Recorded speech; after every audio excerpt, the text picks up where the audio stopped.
Really pulling in the skeleton vibes here today. Hey, come here. You look like a music lover. Excuse me.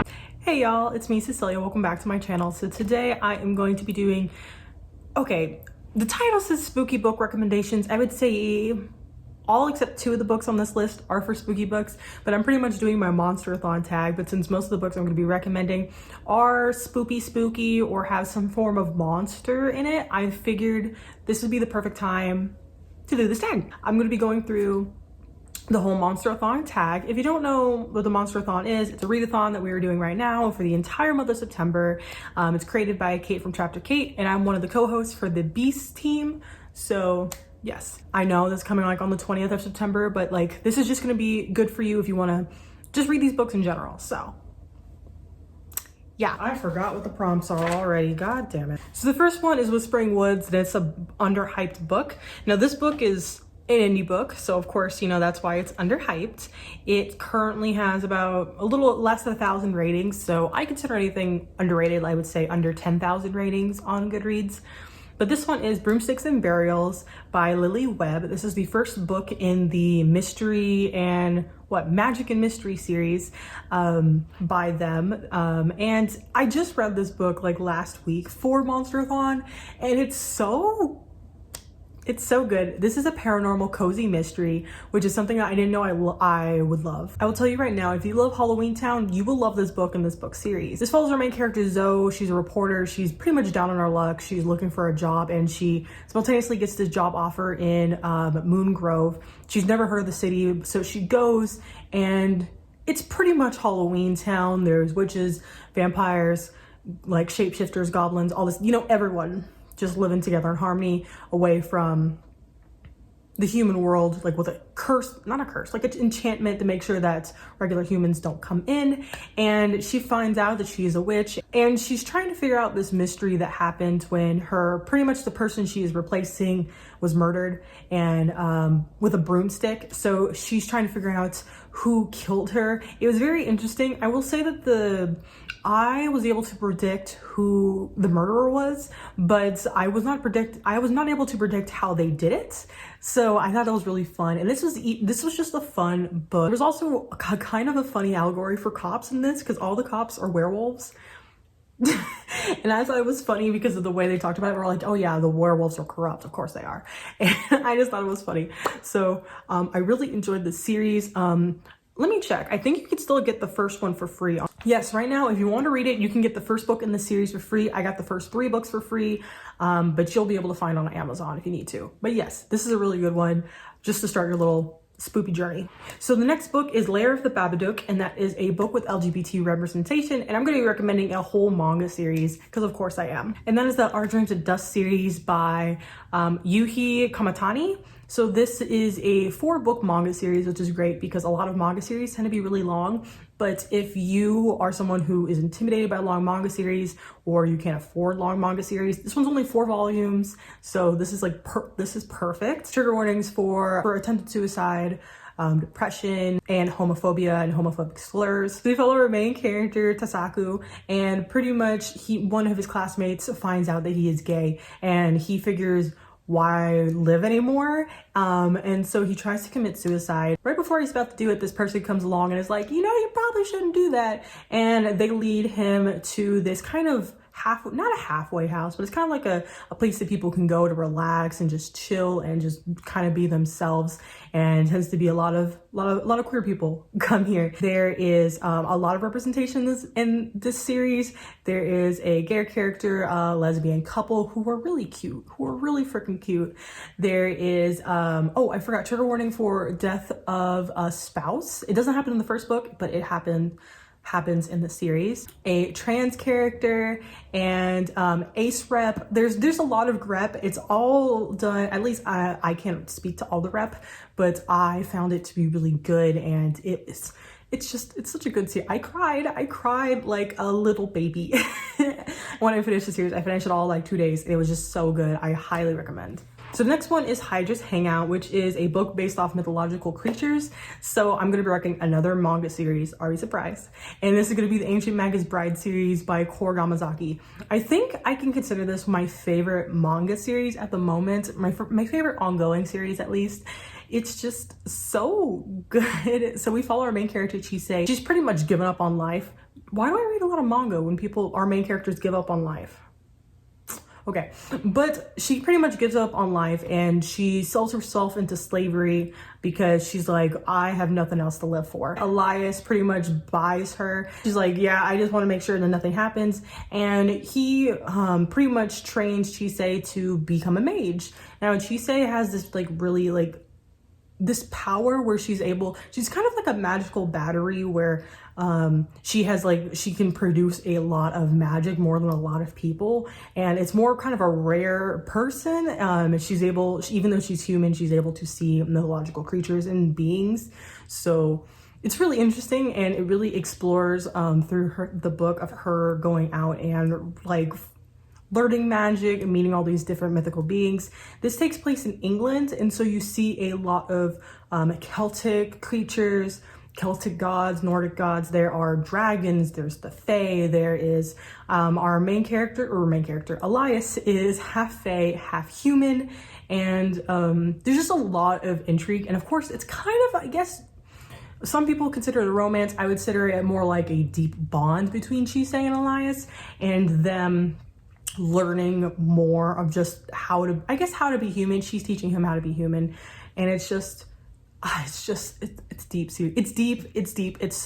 It's interesting, and it dives into a lot of like interesting topics. So I really recommend this one. I hope you guys enjoy it as well. Now the next book is My Swamp, which is a good looking cover. And I'll be recommending An Enchantment of Ravens by Margaret Rogerson. I finally got a copy of this. I got this for like $2, brand new paperback, and just look at how beautiful this is. I really enjoyed this book. I personally enjoyed this book a lot more than I did Sorcery of Thorns from this author. This one was her first debut. I think I gave this one either an 8 or a 9 out of 10. The other one I gave like a 5 out of 10. So I highly suggest this one.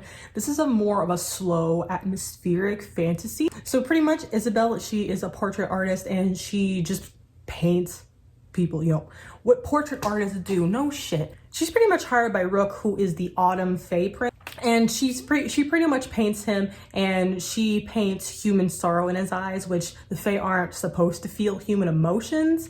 So it's sent back to his kingdom, and everyone's like, the fuck is this? And he is seething mad, and he was like, I'm taking you to the Autumn Court and you're gonna speak for your crime. And she's like, what the fuck are you talking about? What? I just painted what was there, bitch. And pretty much there's a romance that happens between them, and it's just so good. I need to do a reread of this very soon, since I have the paperback. I think this is going to be a perfect time to go through it. It's pretty short, and this was the first Fae book I read before the Ancient Magus Bride, so I think this is a really good one if you're just interested. I am talking way too fucking much, okay? The next one is Under the Bed, a book by a Black or Indigenous author of color that you've been sleeping on. So when I wrote up what I was going to write down, I put a Latinx author instead of a Black or an Indigenous author. Hi, local dumbass here. So I did go back and checked the prompts, and it does say by a POC author. I was just tripping when I would like physically wrote them down. So this is why I should check before I film videos. Either way, I was right the first time. I continue on. So I'm going to be recommending Tehlor K. Mejia. She is the author of the We Set the Dark on Fire duology, which I read and loved that duology. She's also written a what is it called? The Rick Riordan Presents Middle Grade series. I think it's Paolo Santiago and the River of Tears, and she just is coming out with a book with another author called Miss Meteor, which I so want to read. I think I'm going to read that in October. So yes, she is a great author. I really like her writing style. It's more of, I would say it's more simplistic, but the way that she crafts characters and plot is very interesting. So I definitely want to read more from her. And like I said, the We Set the Dark on Fire duology is so good. It's a lot of political intrigue, fantasy. So I think that one's really good if you want to kind of dive into that. So the next one I'm going to be recommending is Your Friendly Neighbor's House, and that is a book that a friend has recommended to you. So I'm just gonna, I guess it's for, I don't know. Lala, we follow each other everywhere, so I'm gonna say Books of Lala. She recommended this to me, and it's Bunny by Mona Awad. This, I'm probably gonna say it's my favorite book I've read this year. This one, I would say, is definitely my favorite adult. My favorite YA would be Cinderella is Dead. But this one, oof, it hit different. This is an adult horror, so I'm gonna put trigger warnings for animal cruelty, specifically towards bunnies. It's not really with any other animal, just bunnies. And a little bit of gore, but that's pretty much it. So we follow our main character, Samantha, and she is at this graduates program at this like prestigious like New England college. She's there for creative writing, and she's there and she has 3 other people in her writing program, and they pretty much act like a stereotypical sorority, even though they aren't a sorority. It's just those 3. Or is it 4 people? It might be 4 people. I think it's 4 people. It's been a hot minute. I read it in February, but pretty much they all call each other Bunny, and they're like, oh my gosh, Bunny, you're like so cute. Like that, you know? They ask Samantha if they want to come to one of her parties, and Samantha kind of integrates herself into the group and realizes they're pretty fucking weird and creepy. This is the first dark academia book I've ever read, and it was so good. The writing is so weird and whimsical. I would say this is a rating with an asterisk. Like this is not a book everyone will like. If you like to be confused and if you like weird books, this is perfect for you. It doesn't get extremely explained, so I will tell you that. If you want explanations, this is not the book for you. But I thoroughly enjoyed this book. It was so good. So the next one is Secret Crypt, which is a mystery book or a book with mystery content. I'm going to be recommending Lock Every Door by Riley Sager. I have a complicated relationship with this book because when I first read it, I really enjoyed it. And then I kept thinking there was a lot of similarities to Rosemary's Baby. And when I looked it up, that was the main motivation for this book. So I guess, what I'm recommending this book is that if you really love Rosemary's Baby, I wouldn't recommend this one because it kind of feels like a poor imitation of it. I'd read and watched the movie before reading this book, so after reflection, I thought that it was already all right. But I think that if you don't have any history of Rosemary's Baby, this book is fantastic. So pretty much we follow our main character, Jules. She gets this job working at the Bartholomew. She gets a job there, and she's pretty much just apartment sitting, but she's getting paid bank, like $12K, like $12,000 for like 3 months, which is just to sit in around an apartment, you know? But she has these rude rules that she has to do, so she can't like bring anybody in. She has to stay there every night, and there's just these weird rules that she has to do. One of the other apartment sitters goes missing, and she starts to investigate like what happened to her, is everything okay? And it's a really interesting way that Riley Sager has crafted the story, so I recommend it, like I said earlier, if you haven't read any of Rosemary's Baby. Alrighty, so the next one is A Moment of Peace, so a comfort read. So my personal comfort reads are manga and comics. That's my kind of comfort read. That's the thing that I love to death. If I'm feeling bored in a book, I'll put that book down for a second. I'll read a volume of manga or a comic, and I'll go back to my book, or I do it in between books. Or if I'm just in a bad mood, I'll just sit down and like binge a bunch. So I'm going to show you a series that I am obsessed with at the moment, a manga series, but it is kind of like more of a creepy. It has demons and stuff. I don't know if you know where I'm going with this, but Demon Slayer. I'm reading this right now on Shonen Jump. You can get Shonen Jump for like $2 a month. Hence why I'm reading it. So you can read the entire thing of Demon Slayer. Right now I think I'm on volume 3. I've also watched the anime. So if you're more of an anime person than a manga person, watch the anime. It's fucking fantastic. The movie is coming out, I think, next month, and I'm so excited. I'm so excited about it. But yes, we follow our main character, Tanjiro. He went to town one day just to get some supplies. He comes home. His whole family has been murdered by a demon, and except for his sister, who has been turned into a demon. Demons in this world work, I would say, kind of similar to vampires. They suck people's blood, but they also have like different kind of powers, super strength, and they can only come out at night because sunlight burns them. Nezuko, his sister, I love Nezuko, I'm sorry. So pretty much Nezuko, she's kind of different than a lot of demons. She doesn't have a desire to drink human blood, to consume humans. She wants to protect humans because of her love for her brother. So her and her brother Tanjiro and Nezuko are pretty much going around, they become demon slayers, and they are trying to find a cure for demonism so they can turn Nezuko back into a human. It is so good. The characters are so great. The action scenes, the fight scenes are so great. I love Nezuko like a child. I love her to death. But yes, I love this series so much. So the next one, I'm going to recommend a book I read, like 2017, a long time ago, before my booktube channel, a book involving aliens or mutants. And I'm going to be recommending The Quantum Thief by Hannu Rajanemi. And it's a kind of a complicated book if I try to explain it to you. I read this in my science fiction class, but it has to do a lot with AI. I'm just going to give you a quick sentence synopsis because it goes so I don't spoil too much of it, but pretty much it's Gene makes sure he needs to kill himself before his other self can kill him first. I mean, if that doesn't sound epic to you, I don't know what to do. I really do need to do a reread of this. The writing style is very weird, so if you can get through the writing style, I think this is a really great book that you should check out. So next prompt is review mirror, so either an indie book or book published 5+ years ago. So since I've already recommended an indie book here, I'm gonna be recommending a book that came out in 1997? 1997. It is my favorite book of all time. I haven't talked about it in a hot minute, so put in your guesses for my favorite book, but it is out by Natsuo Kirino. I love this book to death. I'm going to reread it soon because I read it in January of 2019, and it's getting time for me to do a reread. This is an adult horror translated from Japanese.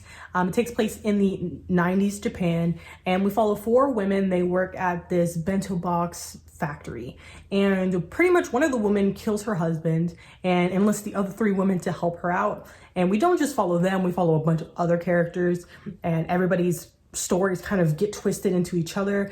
This does get gory. I mean, they kill a man, they cut him up, it does get gory. So I will say trigger warnings for mutilation, murder, of course, sexual assault as well, and domestic abuse. But this book is just so good. I love the themes that it tackles. It goes really in depth in with the characters. I feel like I know them, and it's just it's so good. And I need more love from this. I need more people to love and read this book. Please, please. There's also a sequel, but it's not translated yet into English, which pisses me off because I want to read the sequel so badly. It has an open-ended ending, so hence why I want to read the sequel, but one day it'll get translated into English. But I love this book to death, and I want more people to read and enjoy it. So next we have is The Upside Down, so a retelling, and I'm going to be recommending The Ballad of Black Tom by Victor LaVille. I've already recommended this in my Books by Black Authors video. I will leave it up above, but I don't give a shit, so I'm gonna recommend it again. So we follow, so this is a retelling of one of H.P. Lovecraft's books. I don't know if it's a specific retelling of a specific short story because I haven't read any of Lovecraft, but I know that it's based off of one of the stories or just his works in general.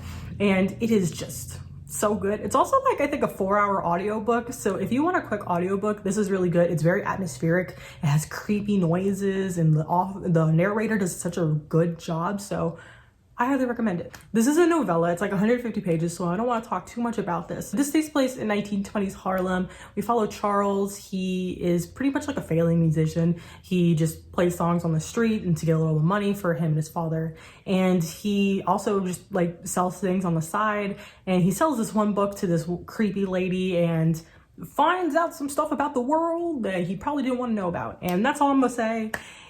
I love the exploration and the themes that it talks about. It really talks about being Black in America, specifically in the 1920s, but just in general. And it's just amazing. I love it to death. So yes, definitely go read it. Definitely go pick it up. So good. And the last one, we're gonna end on a manga series, because of course we are. And the next one is The Bunker, so a book with disability or deaf representation. And I'm gonna be talking about A Silent Voice. You wanna cry, read the series. You wanna cry, read the series. I will say trigger warnings for severe bullying. I swear the first volume is just a lot of bullying, severe bullying, suicidal thoughts, and depression. We follow our main character, Shoya. He is a bully. He severely bullies this one girl in his class, Shoko, who is deaf. And he, for a long time, doesn't believe that she's actually deaf. He thinks that she's faking it. So he'll do things like rip out her hearing aid and throw it into the river, or he'll just like make fun of her. He'll do a lot. And not him just bullies her, but the entire class, but he is definitely the worst. And then one day Shoko leaves and the entire class turns on him and starts bullying him. This takes place about 5 years later after that. When all that happened, they were about 12 years old, and takes place when they were like in high school. Shoya, he has been learning sign language, and he really feels bad for what he did, and he really wants to make it up to Shoko. He sees Shoko one day and pretty much like is trying to win up her trust, but also her sisters and her mothers, who still very much hate him, which is very understandable. I would say the main theme, overall arcing message or theme of the book is, can someone be redeemed, or can you forgive someone for doing such like heinous acts? Like, if someone severely bullied you, can you forgive them, and what does that look like? And it's so impactful. This is one of those things where it's like a 7-volume series, and it's like it's hard to read more than one volume at once because it goes so deep and so in depth, like it hurts. At some points where I read a volume and I'm like, I need to take a nap. Like, it's that in depth. There's also a movie. The movie is done really well. It's a little rushed in my opinion. I mean, if you put 7 volumes into like a 2-hour movie, it's kind of hard. You're gonna miss a lot. So I strongly suggest reading the manga and then watching the movie, or vice versa. You will get a lot out of it, but it's really good. But yes, that is my Monsterathon recommendations / spooky recommendations. Let me know if you've read any of these books or want to read any of these books after I've talked about them. Put in one of the skeleton emojis for today's emoji. But yes, that's it for today, guys. I hope you have a great day, and I will see you in another one. Peace. Hey, come here. You look like a music lover.